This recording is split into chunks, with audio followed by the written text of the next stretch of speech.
Welcome to the Holy Spirit's Curriculum of Joy podcast. My name is Wanaka Oberhuber, and I'm your host. Today, my guest is Ted Poppe Jr. Hello. Hello, how you Good, and doing? you?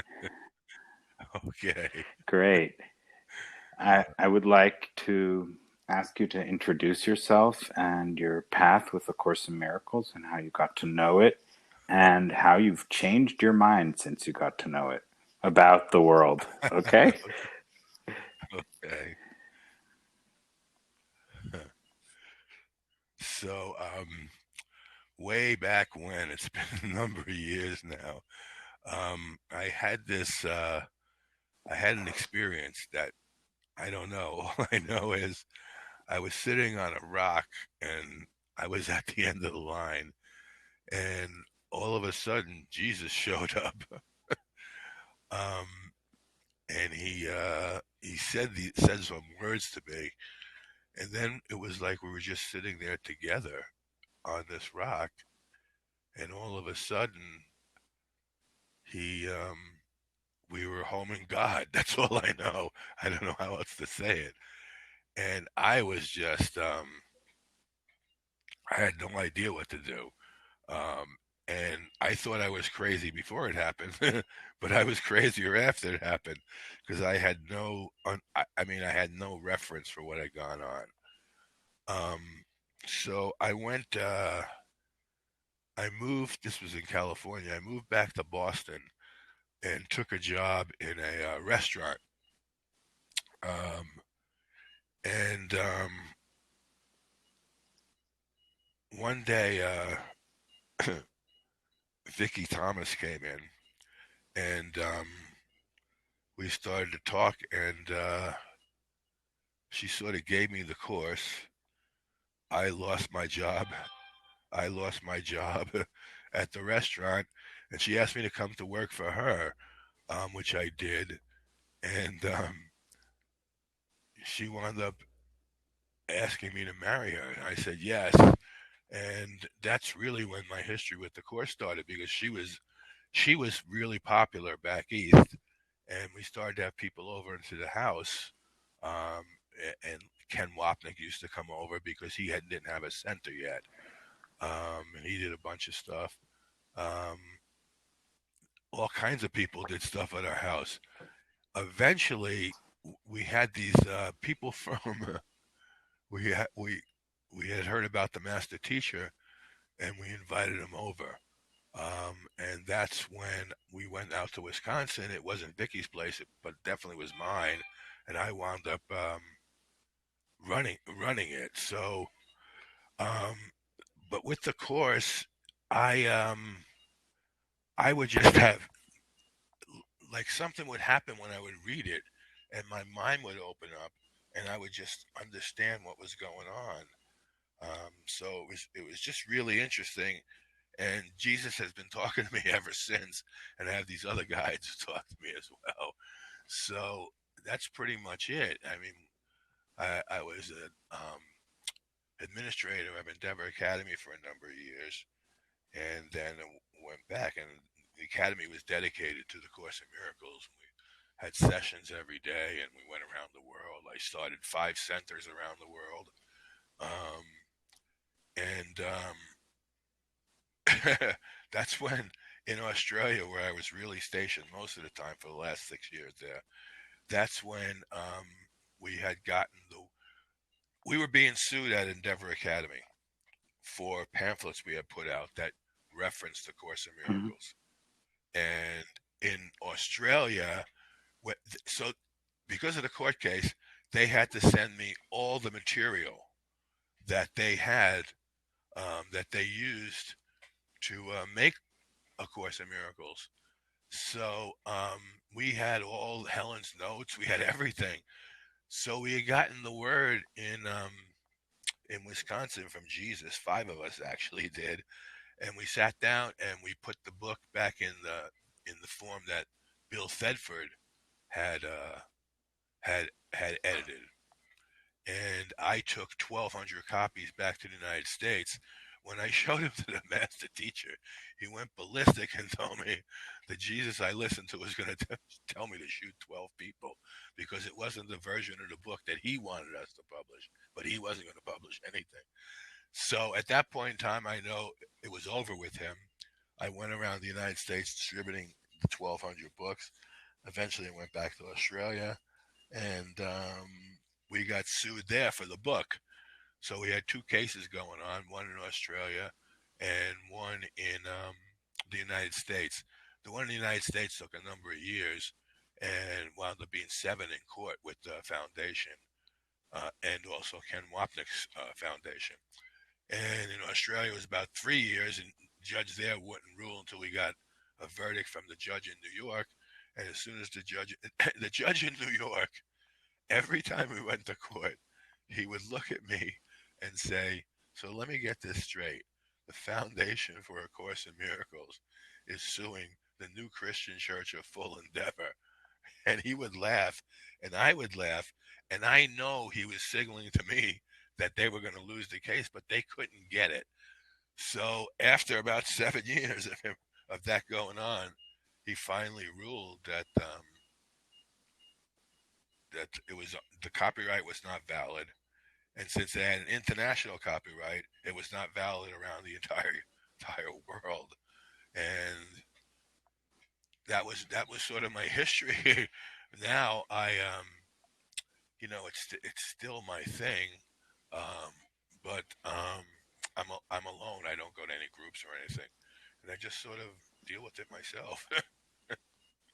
And that's pretty much the way I got here. But we printed up in the United States over 7,000 books. I used my money. I had some money at the time. I used my money for the first printing, and then a person named Melissa, and I set up um, a different sort of the same book, different color cover. We manipulated a couple things, and we raised some money for the second printing. One of the things that I was told by Jesus was to change the clarification of terms into the use of terms and put it at the front of the book. And the reason he told me to do that, he said, the Holy Spirit is in charge of clarity, of light. Um, we just have to learn how to use the terms.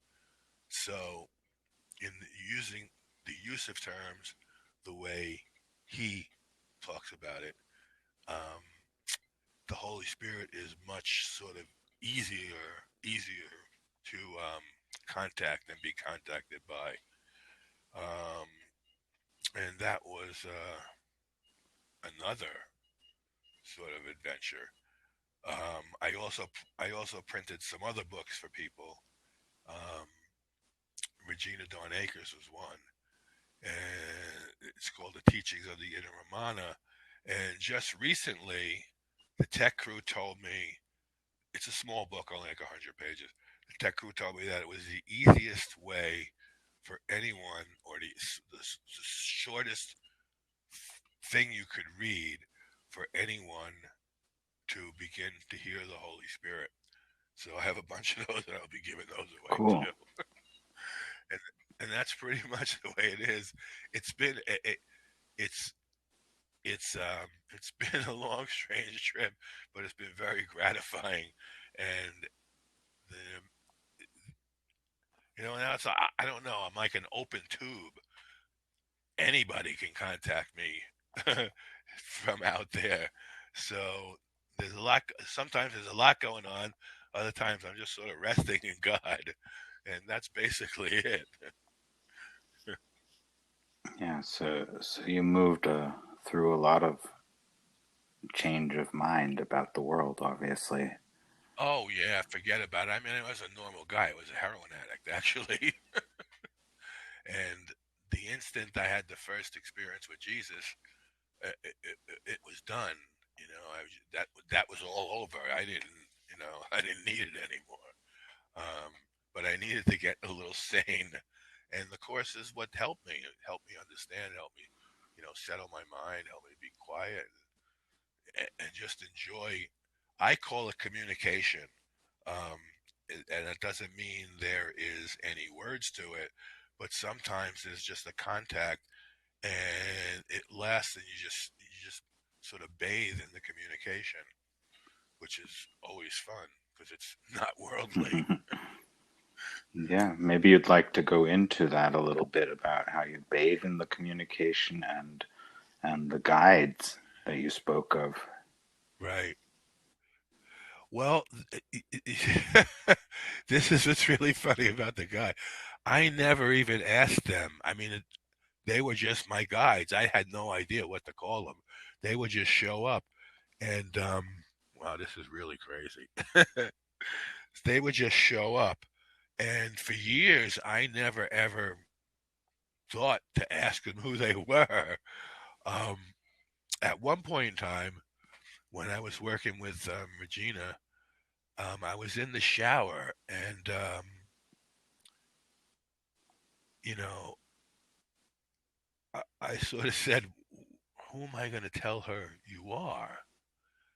And they said to me, "We're your tech crew." and, and I said, "Okay, this is a tech crew." Then Jesus gave me this vision, and he showed me what the tech crew was. It was like he was saying, I'm the head, and the tech crew works with me. When there's an assignment that you have, they develop the technology to give to you to use so you can perform the assignment.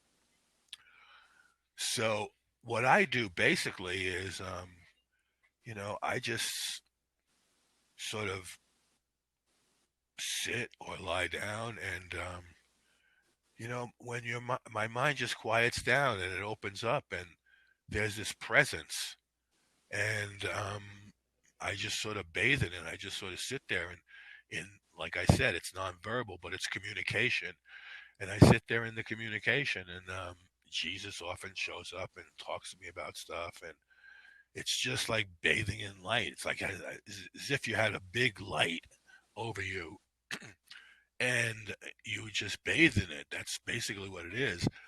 It's incredibly peaceful, and it's sort of, I don't know how to say this. It heightens my awareness. That's the best I can say, um, which is great, And so when I have anything at all, any questions or anything, I just told them in my mind, and they give me answer, even for mundane things, which was not always the case, but it is now. But the bathing is the best part. You can just sort of lay back, allow your mind to rest, and just begin to feel the presence. Wow, that's beautiful. So, do you mean you have heightened awareness, you said? Do you mean that you see things more brightly, or do you think more clearly, or what do you mean by that? Yes, it's both those. It's both those. Um, it's like um, it's like if you it's like bring like it sort of really refines the lines, and I don't even know how to express that, so that there's no room for error in what you know. It's like it it brings everything into a very very clear focus, and there's no mistaking what's going on. Um, so as if you read something and you didn't know what, or you had an idea what it was, but you weren't quite sure. It just really brings it into a very clear focus, and in joining with them, it's not like you need words all the time. It's just that the ability, what happens in the joining is your level of awareness or consciousness just rises up to where they are, and information gets transferred. And again, it's not verbal. It's just this a communication that occurs, and in the communication is everything that you need. Um, and when you come out of it, it's what you got from being in it stays with you. Um, and you understand things, which is funny because I always sometimes I catch hell from course people, especially ones who've been around for a while, when I give them this a simple explanation, they just don't want to accept it. Hmm. They just don't want to accept it. Um, and one of the things, and this really amazed me, it took me a while to get this. See, in my understanding, A Course in Miracles is supposed to help you open your mind so that you can get, like direct guidance, direct communication. Yes. When I talk to people, very few have that, and I can't understand why. I don't know whether it's too threatening for them or they're not ready. I don't know, but very few people I know hear a voice directly, especially Jesus's, and it's just really interesting because I figure I'm the last one in the world that Jesus would talk to, but actually I'm wrong as usual. Yeah, I think everyone would feel that way, right? That they're the last person until they actually get the connection. Personally, I only heard the voice once, so the Uh-huh. rest has been Yeah. like impressions, right? Yeah, right. That's So, true. yeah, I would like to go into another topic, the oneness topic. Sure. How you have Yes. been guided in understanding the oneness, that we are all one and we are all equal, and what guidance you've got Well, on that. right.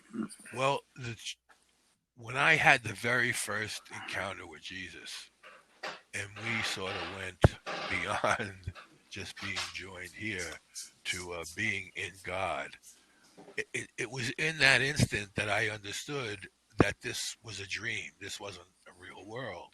And that reality had nothing to do with this. And it was of a different realm entirely. Um, so that was, and now I couldn't understand. That really messed me up because I couldn't understand like what, like how it worked. Like how does this all work? And A Course in Miracles was explained everything I needed to know. That's all I can say. And the lessons really do focus your mind. Um, uh, to me, um, the lessons of doing the lessons of the workbook and the experiences that I had helped me understand the text because there are very precise definitions that Jesus uses or use of terms. There are very different uses than how other people use the terms. And what I actually found, and what I'm going to do with the next edition, is heighten that at the beginning, and and show people how if they use their understanding, because the words he uses are, they're just typical in every religion and every sort of mystical discipline or Eastern discipline. The words are very similar; they're the same. However, his meaning is entirely different. And if you use your meaning, you don't get the understanding. If you use his meaning, then you can understand clearly. That's all I know. And I don't think very many people understand that. A lot of the reason why is because the clarification of terms was at the end of the book rather than at the beginning where it would be helpful to know that. And so I think Jesus wants that done.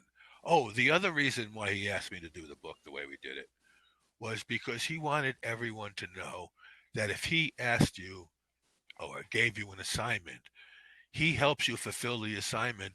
And if it's you're fulfilling your function in the plan for atonement, then he's right there with you. Um, and it's so it's been interesting. So he wanted everyone to read or at least be available the edit that Bill Thetford did because he gave Bill the assignment, not Ken. Ken took out the most important word in the course, which was soul, and Jesus wanted the use of the soul as Bill had it in the book, back in the book. There's a line that says, "You are soul. You are soul and only soul. Your only reality is soul." And Ken edited that out entirely. What he tended to do was replace spirit with the word soul, unless they were used in the same paragraph. Then he had to put it back in, and I understand how it would have been very confusing to people. So he wanted the edit that Bill did to be available to people, to show that if he gives you assignment, he helps you fulfill this assignment, and that Bill's fulfillment of his function in the atonement was doing the editing of the book as he asked, and the studying along with Helen. So that's why he wanted me to do the sparkling, so that everybody sees Bill's edit, and Bill gets credit for fulfilling his function in the atonement and recognized by Jesus. And that's what he wanted people to know, that his help is available to fulfill your function, and that um, sort of like the registration of your fulfillment gets gets um, I don't know what we would say, gets recognized. Mhm. So that was sort of it. Yeah, that's what I think is also remarkable about putting the clarification of currents or use of terms as you have it in the front is that that's the way scientists need to work. I studied, Exactly. right, social and cultural anthropology, and we had to um, at the beginning of a paper or whatever, right? We had to write what we Right. meant by the main terms that we Exactly. used in our narrative or scientific research. And in Right. social and cultural anthropology, there's words like culture, where there's about, I don't know, 400 or more different explanations for that word. So you always have to determine which explanation you're using for what you are writing. And that's not the Right. only word that Right. has That's so true. many, but that's one of the main words that has really, really many meanings, depending on who Right. determined the meaning. So even if you make up a new meaning for it, you have to set that out at the beginning. So so you actually Right. have the Exactly. scientific approach by putting that at the beginning. Yeah. I mean, it's the way people communicate. If you both understand, if you come together on any one understanding, then you sort of like sync and link, and it makes it much easier to communicate and to understand what he's saying. That's all I can tell you in the book. So yeah, that's a funny parallel to what we had to do Hmm. for for our papers at university. Right. And the big thing to him was the use of the word soul. I mean, it was in there about 205 times, and he left it in maybe 5 times, and the rest he changed to spirit, or he just left out because he couldn't make sense of it or whatever. Um, I have no understanding as to why he took out "you are soul, your only reality is soul," because that sort of right there makes a complete distinction Yeah, between what you are and what the dream is, and that you're not. yeah. It probably is not as important as the message, but nonetheless, it's great to have Well, the it's not. I choice, mean, right? Because well, it's you offer it, yeah. right? It well, yeah.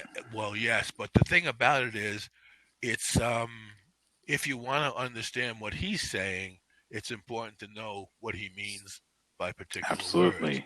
because as I said, there are words that he uses that people just go right to their understanding from whatever spiritual discipline or whatever religion they were part of, and they're not even aligned. So when you use your understanding to try to understand what he's saying, it just doesn't work without some sort of reference and some ability to like get into the way he's using it and the way he wants you to understand A Course in Miracles. But in a sense that the message is the most important, but the use of the words and the words as they're written by him or given by him is equally important to understanding what the message is. Yeah.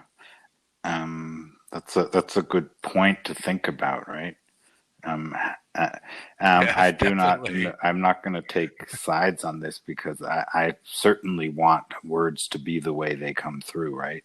Because that's Right. when I get something, I prefer that, right? But sometimes I Right, have right, right. resistance to that, so I can understand that people might have resistance, right, to what they get. Nonetheless, that is the a really important thing to actually just say what is coming, right? Absolutely. And the other part to me is I never understand the resistance because that's what you're actually asking for. And the communication or the joining and the union is unlike anything that happens in this world. Um, and it's sort of like, it's very uplifting. There's a lot of energy in it. And there's clarity that I can't Yeah, get another I can way. give you an And example when that from happens, my own experience. The only time I heard the voice, right, and how I got mhm, some resistance to it, right? So the right, what I heard was let us love one another. And my mind was right. going, that means, free love, have sex with everyone, and blah, blah, blah.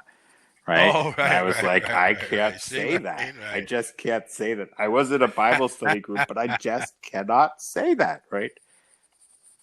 So that's where I got resistance. Okay. So I'm sure that other people have other things where they get resistance. So it's actually learning to realize that it won't come across that way. And if it did, they could still ask, right? And then I'd get an answer, and then I'd get an Definitely. answer to it, right? So even Right, when right. I speak, Well, people may misinterpret what I say. So they can ask me if they want to know more, and if they don't, they will stay with the misinterpretation, which is part of well, the yes. communication in the dream, right? Part of the lack of Or yes, communication in the the dream, lack of connection. you mean? So so I so my being uptight about it was totally unnecessary, except for that I felt that way at the time, and so I was uncomfortable. Well, the truth is, when looking at the way you're speaking, actually, you know, I have so many people tell me that the course has nothing to do with anything that's going on in the world, and it's only to help you learn something, out of this world. But the truth is, it's here to help us understand everything, including the lack of communication. So if it brings up a moment where you become uncomfortable, that would be the exact thing the course was asking you to use the discipline for. And I understand how a lot of people, being as unattached to their own soul or spirit, um, don't want to have their meaning changed. I had a friend here recently who's a student. He's actually a student of Neville Goddard, and to him, Jesus as a person didn't exist, and the 12 apostles were all um, attributes of divinity or attributes of what do they call it? Well, they're attributes of like hope, faith, charity, the Hmm. whole thing like that. And when he would talk to me about the course, and I could see he didn't really understand it, but he kept on telling me he studied with what's his name, the guy from India who's on the west coast, um, who was with Helen and Bill originally, and he told me some of the stuff, and then he mentioned he gave me like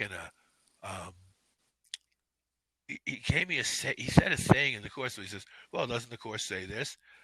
and he said it, and he uses it more like a mantra, and um, and he thinks that's like he picks out what he likes and leaves off what he doesn't like, and what he likes is in alignment with what he thinks Neville Goddard is saying, and so that's what he uses, and um, and I said, "No, but there's, yeah, it says that, but it also says, you know, the opposite of it as well, for so you could learn what it means and why you're doing this.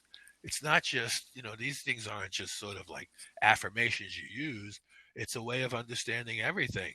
And unless you take it all as it says, you can't do it because he's setting you up to use things in your life in order to understand reality and to show you, the meaninglessness of this world and what you're doing, as well as a way to deal with the meaningless you're gonna experience. So I don't know. In leaving that stuff out, he had no idea what he was actually saying. And when I saw that and finally got that, I understood what he was doing with the course. And I think a lot of people do Yes, that.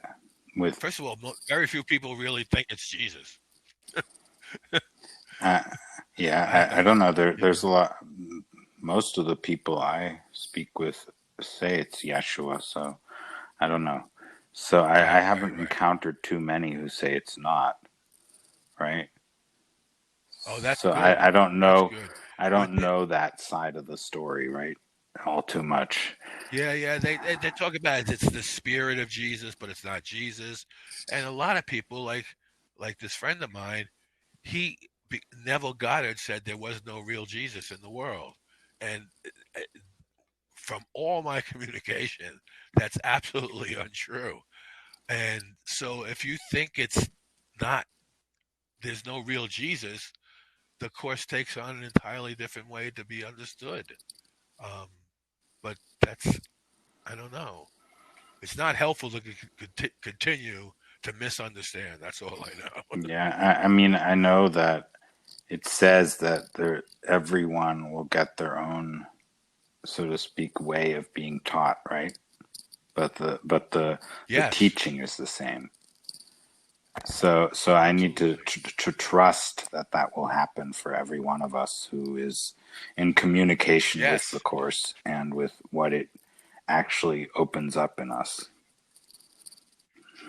Well, it will if you want it to. I mean, if your dedication is to that happening, then it's going to happen. But if your dedication is not for that, it's just like a book you read. It's not going to happen because these people read tons and tons of books.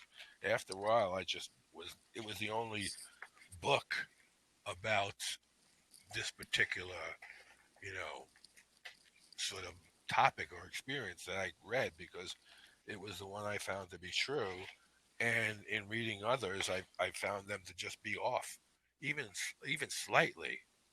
So it's been fun, um, and I'm sort of the black sheep of the family, but that's So what do okay. you say to the statement about one of the qualities of a teacher of God being open-mindedness? How does that play out for you? Yeah. Oh man. I think the open mindedness stops when you begin to make money. And you found out how to use it to make money, and you begin to make money on it. Um, One of the things I found is a lot of the way the sort of more recognized teachers, um, they all write books, and they'll set up something as if it's a Course in Miracles event, but it really, when you get there, it's them teaching from their book, and their book has been bastardized to represent their view, and it's not the course. But they use it as an attractant, um, and continue to make money. And there's one particular person I see. Every major teacher started at our house: Renard, Mundy, Wapnick, and it's a long, long list. And that immediately gave them, people, because we used to have. I mean, we had the first event we had for the master teacher. we had 350 people at. Um, and that's the kind of crowd we would get. We'd get like 50, 60 people in our house for like one neo-wapnick, only because we couldn't fit anymore. So what I saw start to happen was, I don't know what they do in their private life, but I do know when they teach, they're not teaching what the course says, they're teaching what they think the course says and what their book is based on. And I just think it's a shame. And once they do that, it sort of becomes the same event over and over again, which assures them, the money they make, the money they need, they'll make. And that's when I feel open-mindedness stops, even though they're calling themselves a teacher of God. So you have the feeling that this making money with A Course in Miracles and producing their own material closes their minds to, Well, the teaching is protect everything you value by the act of giving it away. yes, that's what the Course says, to give away what you value most. Yeah. Right, exactly. So my thing is, if they're selling it, they can't really value their words very much. Okay, I don't know if that's the way Jesus sees it, but yes, that it's something to Well, I'm think. pretty sure It's that's the way certainly Jesus something. sees it, because he asked me to give it away. Yeah, right. It certainly is something to consider, right? Very deeply, because Yes, if you go the wrong way with it, you will you will not produce the result to come from it, right? absolutely not. You will get the results of your own thinking, though, in that you feel gratified in what you're doing because you think it's so noble. But well, as I said, the thing that's been important to me is protect everything you value by the act of giving it away. And so, and Jesus asked me to do that with the Sparkle Yeah. edition. So I do. I'm going to do that with Helen's Notes too. That's another book we're doing. He Oh, asked me to cool. do. Um, he asked me to put the first 8 chapters of the course um, in the format that that Helen had it in the communication, because she wrote everything. She talked about everything that was going on, and when you read it, it, it really, what he says is this: when people begin to read it, it'll be like it's being whispered in their ear, and they'll understand the nature of the communication.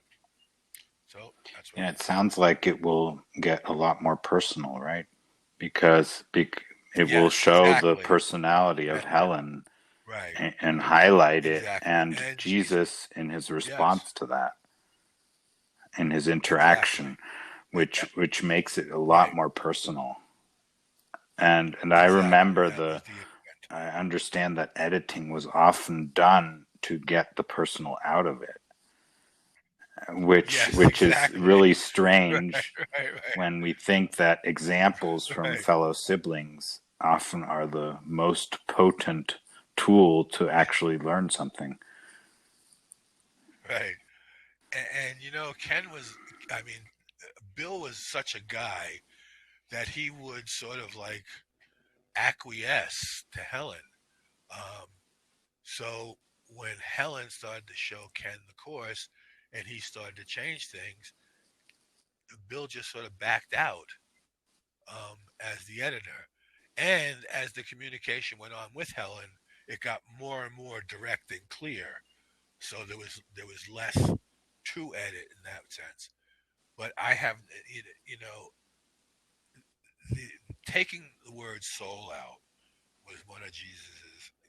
It's not like he was upset or angry. He was just.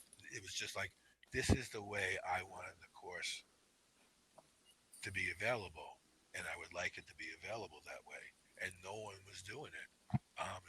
So I got the assignment. That's all I can tell you. Yeah, yeah, that's exciting. It's not always easy, but it always works. And maybe you'd like to tell us Yeah, some more of examples from your life of how you've got led to do things, right? And right, you yeah, probably right. had some thoughts in your mind of, oh, what is he leading me to, or what is this, and then it turned out to be exactly what felt right, right? Right. One of the examples is when Vicky asked me, this is, it's been incredible lately, but it helped me understand why things were the way they are in our marriage. What Jesus, when I was in the restaurant and upstairs on the second floor with Vicky, and she said, I think we should get married. Um, it didn't even skip a beat. All I heard was just say yes, and I said yes. Now, what I just realized, because my communications with Vicky and a girlfriend of mine's communication with Vicky, talking to her, was that in that instant I had said yes, but she really didn't feel my love because I had said yes to the Holy Spirit to say yes, not really to her. And that was sort of, I didn't understand that. And so she sort of hadn't really felt that she felt how I loved her directly. And when I heard that and realized that it was true, I just fell apart. And I immediately got in touch with Vicky and my son, and we have these very sort of deep and incredible conversations, and everybody feels the love now. My son was like, "Dad, I never did think you loved me. I know you know I love you," but Vicky was, and now we're back to being really, really close and really, really in communication. And that's just one of the incidents. Like, you just say yes, and I said yes. And there's been things that that happen all the time. So when I'm confused, I don't know what to do. They can jump in immediately because I have relied on them, and I have listened to them, and that's also part of what I learned is the more you actually listen, learn, and do. The more you actually listen, learn, and do, the more available they become until, they're like your best friends and they're always with you, which is sort of incredible to me. Yeah, that sounds really powerful. And it's a great example It really, of how one can the developing trust in your guidance, right? yeah, yes, Because absolutely. it's like, you you may not even be aware that, there's guidance from within for a long time in your life, right? It's like, Exactly, and exactly. and then you have this moment or this time in your life where you suddenly realize nobody out there is helping me. I have no idea what to do. Yeah, right, And I don't, it doesn't right, matter right. what book or what I'm reading or looking at or listening to. It's not helping me to feel good about myself or So, life or whatever, right? And then right. It's not solving and any then, problems something either. like in my case, the voice turning up and saying, "Let us love one another," or in your case, other things, right? And it certainly is baffling, right? That the guidance was in you all the time. Yes. I mean, here's a great line right here. It says, and this was like taken out because of the word soul. Your mind is not serving the soul. This literally starves the soul by denying it its daily bread. God offers only mercy. Your words should reflect only mercy because that is what you have received and that is what you should give. Okay, maybe we should clarify what mercy means in this context. Well, that's a good question. It's not a pejorative term. Like it's not because you're messed up. It's because it's it's a quality within us that is aligned with the way God is, and it helps us align with the way God is, and open to understanding our actually relation to God and who we are as God creating. So this is when I say God creating, we are God creating. We are what God creates and is creating. And that's what he talks about we are that. It's not like there's something other going on. You are God creating because you're his only living son. And that's not at this level, but it's at the level where your soul is part of and one with the entirety of what God is and made up of. Yeah, that's something I like about A Course in Miracles a lot, is that the parent is actually extending himself as meaning that the qualities of the parent are your qualities too. And as long as you Absolutely. deny yourself to live accordingly, you are unhappy. Absolutely. And the thing is about it, that's why you have been unhappy. And at some point, that dawns on you. Like you cause, because what the learning is, only your thoughts can affect you. So at some point in time, all the things, the grievances that you hold because you think somebody did something to you is understood in that's what I wanted. It was my mind, and I got the result of my mind. So that is the way my mind had been being used by me to misunderstand. Yeah. Another question is the question of, um, yeah, how do you say it? When you have, yeah, things are being, like, you are being stepped on, right? Or being treated Uh, badly, and you feel you're being treated unfairly or badly, or whatever we right, might want to call it, right? right. How to apply the course's teaching when you're in the midst of that? Do you have any insight into Right. that? Well, I, yeah, I go ahead. said, do you have insight into that? Well, to me, what seems to happen is um, there's a way in which we expect things to happen here, and you know, everybody in the world has a reason why it happens, but nobody understands the nature of I can but do this to myself, or I am only affected by my own thoughts. And what tends to happen, and this is what happened to me, is it happens so frequently, and no matter what you do, it doesn't not happen.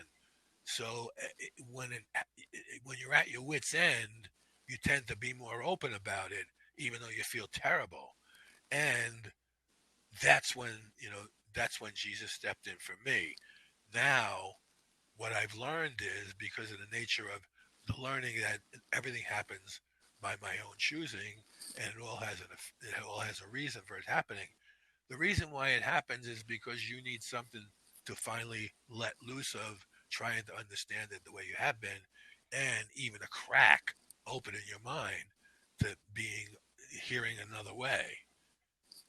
And if you don't trust your way, then you don't trust any human's way, which is the nature of how this all works. So eventually you get to the point, but it doesn't have to be as painful, or it doesn't have to be as drastic if you begin to use this before the pain and the drama sets in. And I think that's one of the things you learn, or at least one of the things I learned. I ask first, not later. Yeah. So you ask for guidance the moment you notice something's Yeah, coming up. absolutely. And generally speaking, it's I wind up in a situation where something's being asked or talked about, and I have no idea why I'm there or what is being talked about. And I hate to.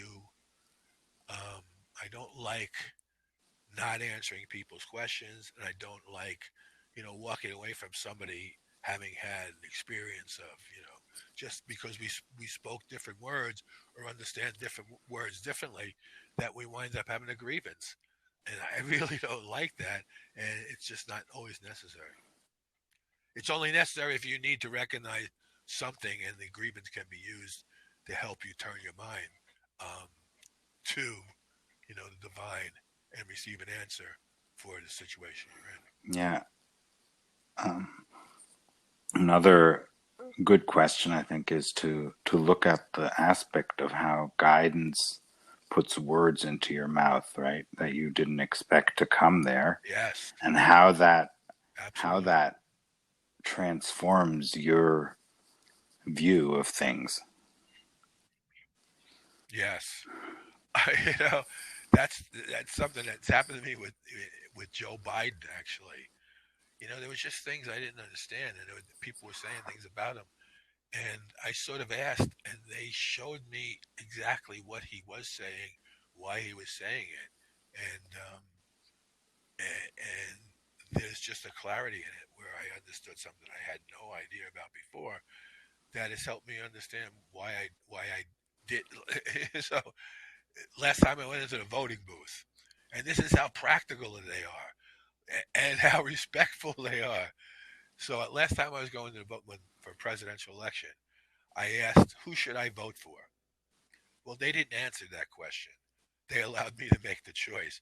But what they told me is Donald Trump will be elected president because he's the only one with the character and inner fortitude to stand tall while the world falls apart around him. And it seems to be what's going on. Now I say that to people and they just think I'm nuts. But that's what they told me and that's what's happening. And they've never ever been wrong. So, I voted for Donald Trump because if he's the best person to have in place while all this sort of falls apart and changes, then that's what I wanted. And that's who I voted for. But they didn't tell me to vote for him. They just told me the outcome. Left it to me to which way I wanted to go. Wow, yeah, that's a very that can that ha, has a potential for a lot of controversial responses. Absolutely. Absolutely. And nobody thinks what they told me is true. That's all I can say. That's all I can say. And even I don't know what to do with it, but I use it to express how I get guidance, and that's what I was guided to. And I think it's an attempt to help people understand that it's okay to get guidance, it's okay to use it, and there's a reason why you do it. So I talk about it, even though most people don't understand it. People who know me do because they're so used to that's the way I operate. Other people who don't, they think that the guidance that you get would have nothing to do with the world, Oh, yeah, and it's all about saving time. that sounds totally off because in A Course in Miracles, according to my understanding, in that passage where you ask for guidance, right? It says you will be guided Uh, specifically. Now, what yes, specifics are there in heaven to be guided about? It's right. in the dream where you have Yes, specifics that you have to make decisions about. Because in heaven that's it's right. all smooth. There's no That's right. contrast. There's no There's decision no to be decision made. to be made. So what else can it be for other than for the dream? So it has to be specific Yes, in the dream. So I exactly. absolutely see it the same way that when you get clear guidance, it's clear guidance and it's about things going on in the dream because that's where specifics are Absolutely. necessary.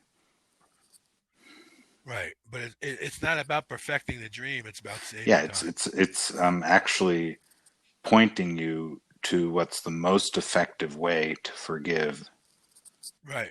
the most efficient way to forgive, right? What's the most efficient way to forgive? So it's not it's or in other words to recognize who you are. Right. And if voting for Trump is the most efficient way for you, then that's great. Right. That's right. So, I, so I ask whenever I don't know what to do, or whenever they want me to know what to do, and it's incredible. And in the communication, it's like there's a wholeness, a brightness, and a fulfilling experience. And I love that. I mean, you have those. It's like taking a vitamin. You have one a day, and you stay clear and in the understanding, which is helpful here for sure because there's the dream will never be real. And no matter what we do to try to perfect it, it's still not going to be real. So the best thing to do is learn how to shorten the time the dream is seemingly taking in order to bring about the ability for us and all our brothers to enter back into the kingdom. Yeah, it says specifically to accept the atonement for ourselves. And in order to Right. do that, we need to face what we have made, right? Yes, And in order to absolutely. face it with faith and with trust and to forgive, so, in other words, not forgive in the typical sense that you let go of something that actually Right. happened, but but that you Right. Right. recognize what's the most efficient way to see the truth of who you are. And that is certainly one in which you are guided very specifically, because Right. otherwise you are totally in doubt all the time. Right. So being guided Right. specifically and also knowing that it's guidance you can trust, right? Because of the Right. results, as the Course says, you will recognize it by the results it brings you, right? Right. So, Right. so actually, it's not even asking you to have faith in the sense of what religion says is believing it, right? And never getting Right. proof unless proof is because your ideas are being represented once again.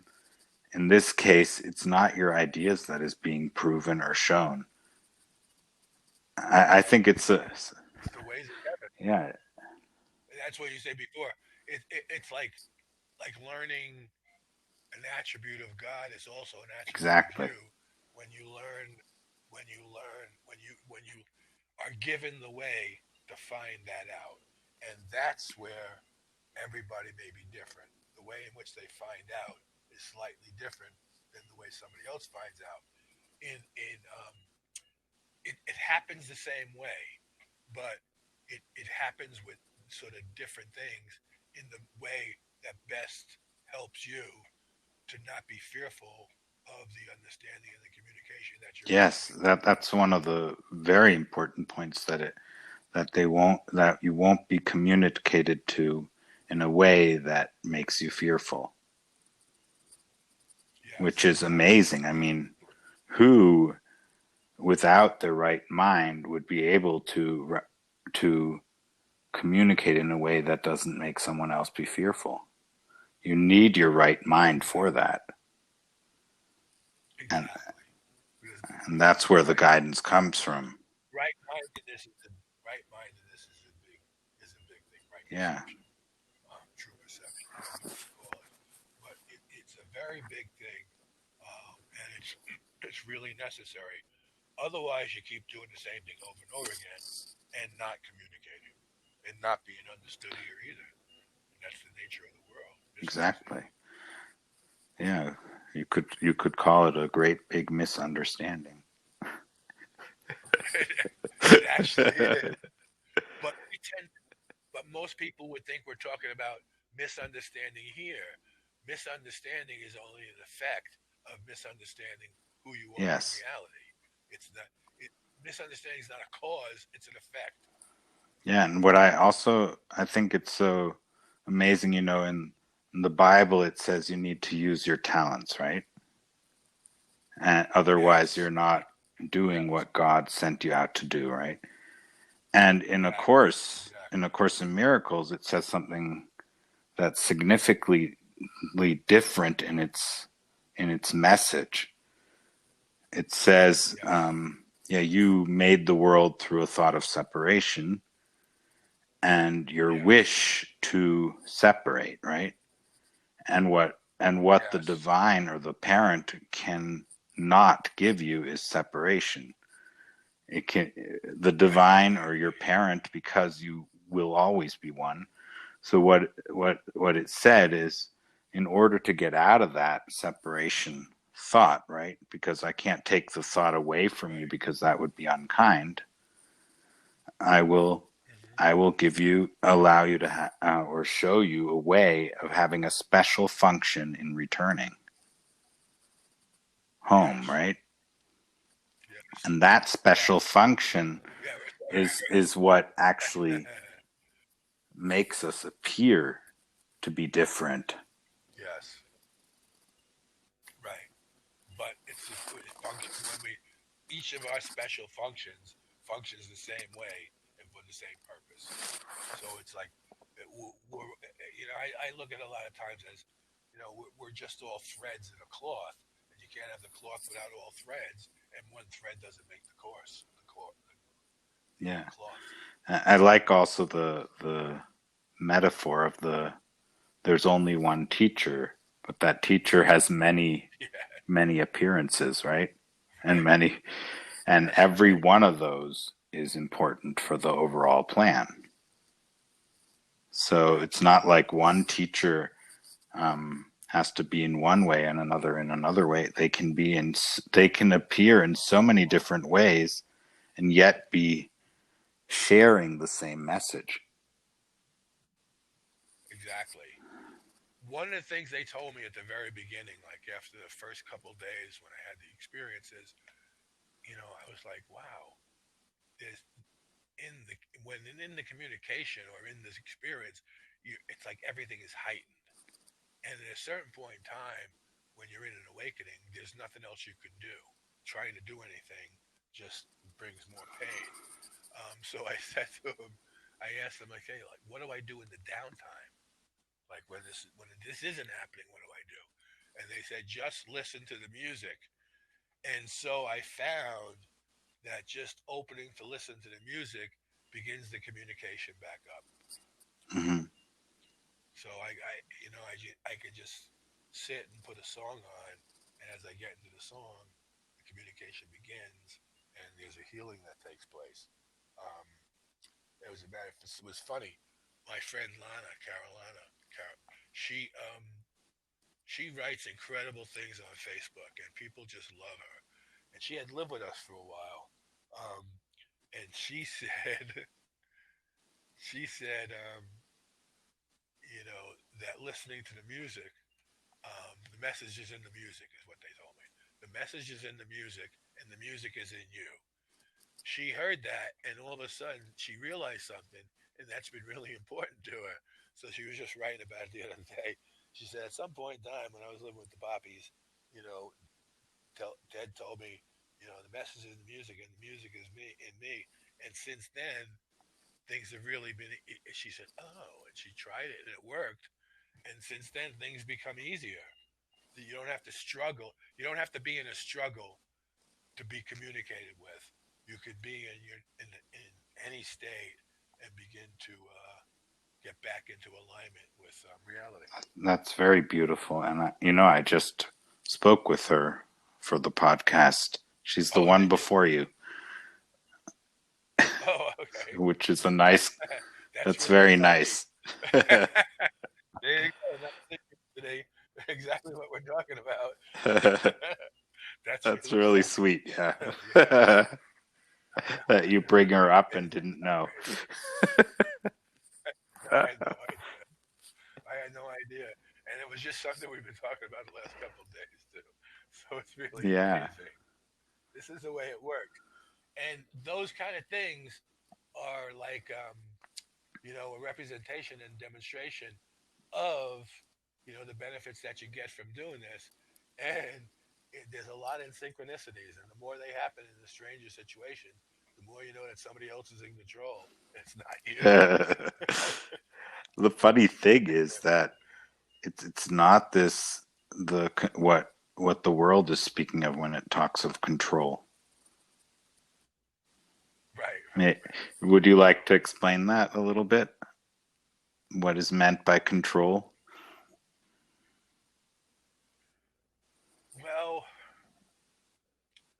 I would say in the world, it's sort of the way of. It's why people become bosses because they don't want to be controlled, and they want and they're gratified or think that their pleasure is going to come from having a position and having other people verify the position by you telling them what to do and them doing what you say. And that's not necessary that's not necessarily what Jesus is talking about. Um, Control is actually the release of that thinking and the ability to begin to hear, why and what control means. And it's all sort of controlled in a sense that um, this is the way things come to an end. And all we can do is there's one point like all he says you're not going to change anything because everything's already happened. So the only thing we can do since we made time is use our mind to unmake time or see what time is really being used for. And the ability to control, say, like the lessening of time is part of the way this all begins to wrap up. Um, so it's not a sense of controlling the world; it's a sense of controlling your mind, so that you don't take as long to do what you were going to do anyway in the end, in order for you to fulfill your function. That's beautiful. Yeah. So it's yeah. The course says it's saving time, even though time is already past. Yeah, that's a Yeah. tough one. That's a tough one. And unless you have an experience of the nature of time as having all been one, and none of it real, you think you're operating in a linear fashion, and you don't have to. All you have to do is fulfill your function in time in the most efficient way, and that's what's being offered in order a way to. I mean, the control of the atonement is not here, but the fulfilling of what it takes to allow the atonement to do what it's meant to do and bring about an end to time and space in our minds and hearts. Um, Doing it the fastest way when you understand what it is. When you understand your function is not what you're doing in the world, but your function is to help bring about a shortening of time for us, for me, and all my brothers, because we all live in a sense in the same time, even though we don't experience it the same way. Yeah. That's a very good way to put it because we we tend to think that we can achieve things through time, right? So so if I put enough effort into this for enough time, then that will be Right. the result. I tend to think that way too, even though I realize that it doesn't really make sense. No, well, it doesn't make sense when you know what time is. When you know that time isn't something that's being imposed on you, but it's something that you've accepted the reality of because you can only be affected by your own thoughts. So time must be a thought in your mind. It can't be an external event that's going on beyond you or outside of you because it would have no effect on you. So time must be in my mind. Now all of time must be in my mind, and there's ways of understanding that and the guides will use how you understand to turn it around so that what you understand is not of this world. Now, eventually, what happens is the ways of the world become less and less hazardous and less painful because you're living in alignment with the way to bring about an end to time and space in our own minds and hearts. And there is an idea. When he says um, sufficient quantity brings about a qualitative shift. And from my experience and the communication I get, it doesn't require all of us. It requires enough of us who are operating in conjunction with each other, even though we don't know each other, because we've accepted the function of the course. And in that, we're all fulfilling our function.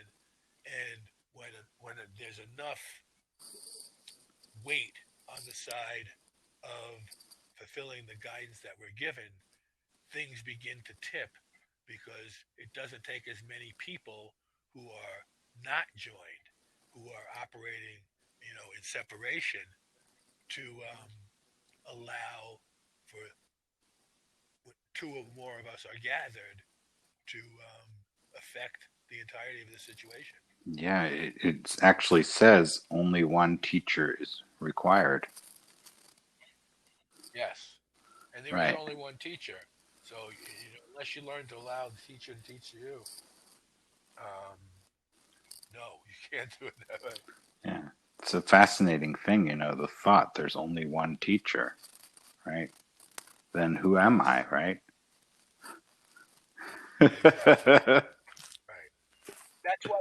That's why the words he uses um, are really important. Um, like extension,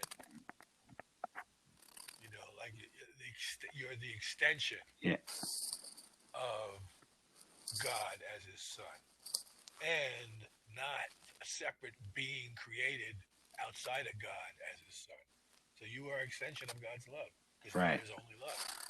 That So you couldn't that's be a anything huge else. difference, yeah, to the idea of being created as a separate entity that develops separate. Right, and then having to do things for God to love you. Exactly. Yes, you have to gain the love of your creator, which is actually a very Right. typical thing that we've felt as children, right? We and, You're a and also Christian. as grown-ups that we want to Yes. get the approval of our siblings and feel that that's we have to do something for that. Right, exactly. And thinking that the approval is going to help you Exactly. somehow. Yeah. That's one of the things I had to learn. Some of the things I've been asked to do. Um, you know, that some people see it as not helpful, but I'm certain from all the years that this has been happening that it absolutely is, and that sort of gives me the strength to not pay attention to them, but to also just understand that, like you said before, it's a misunderstanding. It's nothing else. It's just that we're not understanding things the same way. It's not because we hate each other. It's not because we're separate. It's none of those reasons. It's because all of this is a misunderstanding, and it's made by and in misunderstanding, and it reflects that in the misunderstanding if we know how to look at it that way. Otherwise, if we think there's nothing beyond this, or we have to do good in order to get to the beyond, it's an entirely, you're always looking over your shoulder and asking if, oh, did I do it right? Did I do it right? Did I do it right? Or he's pissed off at me. Maybe I didn't do it. It's not using the external world, so to speak, to verify, um, you know, your reality. It's using the experiences you have within to show you why the world was manufactured in and as the experience of separation in your mind. It's all exactly opposite to reality and what God is. It's totally, it's exactly opposite no matter which side you pick Yeah, from. that, Like it's opposite to the true and the false in the world, which is what you have to come because you think you're going to get something true in the world if you recognize what's not true. But that's not the way the course works. The course actually works to show you that both sides are false and there's a reality where everything is true. yeah, That can't be here because that doesn't happen exactly, here. yeah. So that's why choice um is something totally different in the context of the course Yes, than what we think is choice, exactly. because in the world choice is between a better choice and a worse choice, right? Yes, And in the right, course, exactly. it's not about a better or worse choice. It's about the choice that will bring you peace of mind quickest. Yes.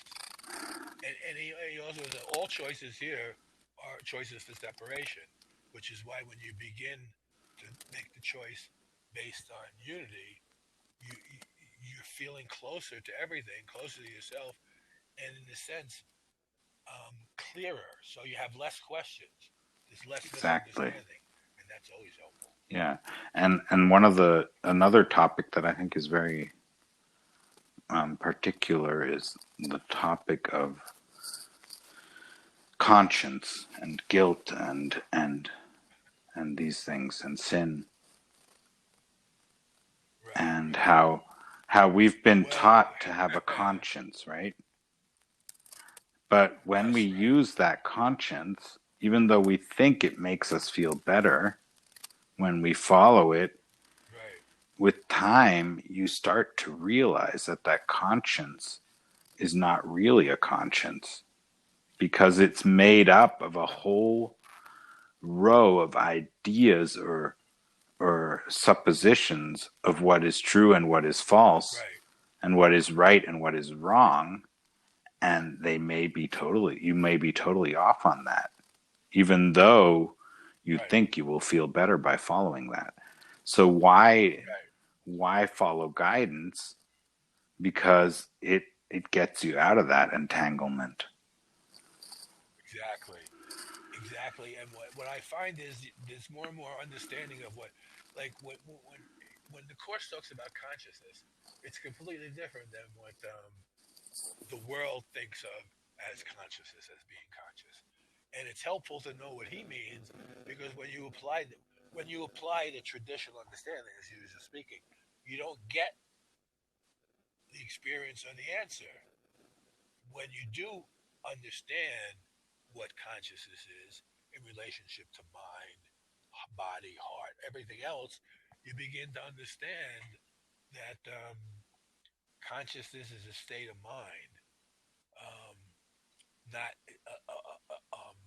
not conscious of the world, but consciousness of who you are in the world, your relationship to reality, and the way to not have them be competing, which is a big thing for me. You know, even though the world's not real, it doesn't mean that's competing with it. It's competing with reality. It's your mind that's in competition with reality and the refusal to accept who you are.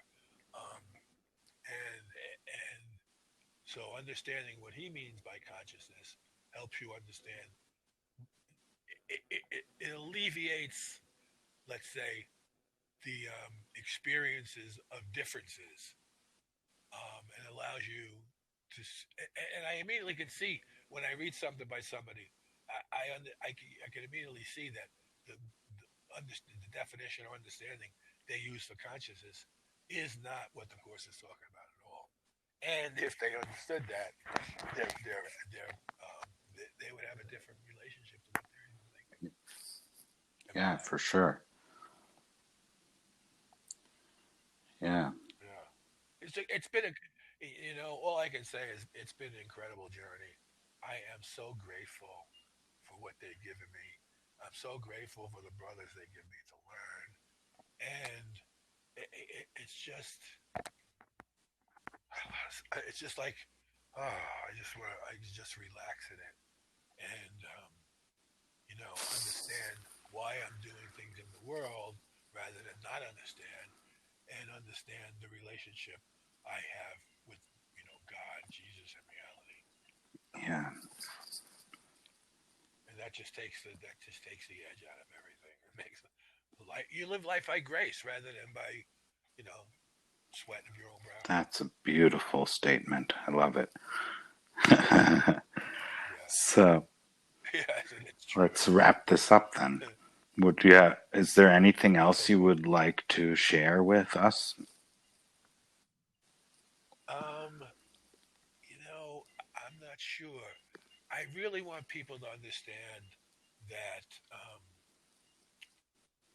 the course means exactly what it says. Jesus means exactly what it says, and Jesus can be a closer friend to you than all your best friends in the world because there's an understanding and acceptance in Jesus as a totality that it can't be in any person here. And that doesn't mean you don't love them. That doesn't mean your connection isn't true. It just means that anything in this world cannot have that total consciousness and total understanding and total ability to give you a whole answer. The answers you get here are to solve particular problems. and none of the particular problems are returning to the state of grace and the state of eternal life and infinite love that we are now and have always been a part of. Yeah, that's very beautiful. So Jesus is, so to speak, providing us with the means to see ourselves truly. Yes, right. And the means is only joining with Jesus, the willingness to join with Jesus. It's not difficult. It's just the willingness. But like he says, total willingness is necessary. And some of us don't know what total willingness is until we're at the end of the line of something and we have no idea how to proceed one way or the other. In that point, people finally sit down and say, "Oh man, I really need some help." And in that you know, asking, in the trueness and wholeness of the asking, that's the ability for Jesus or the Holy Spirit to step in and begin to help you understand. Because in the experience itself, there's there's join with Jesus, you begin to experience the wholeness and the recognition that I'm one with all brothers, not just Jesus. And not the brother that's walking around, but the spirit or soul of the brother that's existed eternally and is part of the infinite love and extension of God. Yeah, that's beautiful. It's because of yeah, it's like your will becomes one will when you ask for help like that, right? Yeah, And it's not exactly, because you're in a exactly. bad state or something that it works, but because you had No, a complete alignment of your whole being to asking for help. right, right.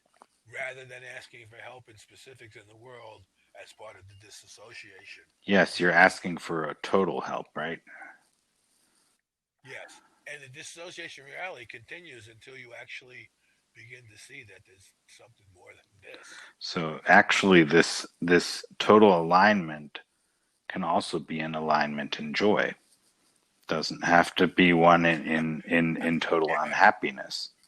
It just the only requirement I'm is that still it's aligned, right? Yes, I'm still blown away about the synchronicity of you having Lana on before me and me bringing up Lana with you. It's triangulation almost, and that's what we need. We need the triangulation. Father, Son, and the Holy Spirit. We need that triangulation. It's really wild. This has been fun just because of that. Even if we didn't say anything, I go, "Oh my God, what is Yeah, happening here?" it's beautiful.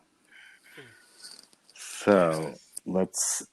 So really thank you for Yeah, asking it me was to do great this. having you, and I'm It's so been thankful that you came on the podcast oh, and that people can get to know you. You anytime, know, anytime. in a very Anyway, deep way that because book, we are able to talk about so much. right, exactly. That's the sort of that's the sort of this is the sort of thing that helps. As a matter of fact, I was thinking about I sort of gave up teaching because of what people think as a teacher and why I'm doing it.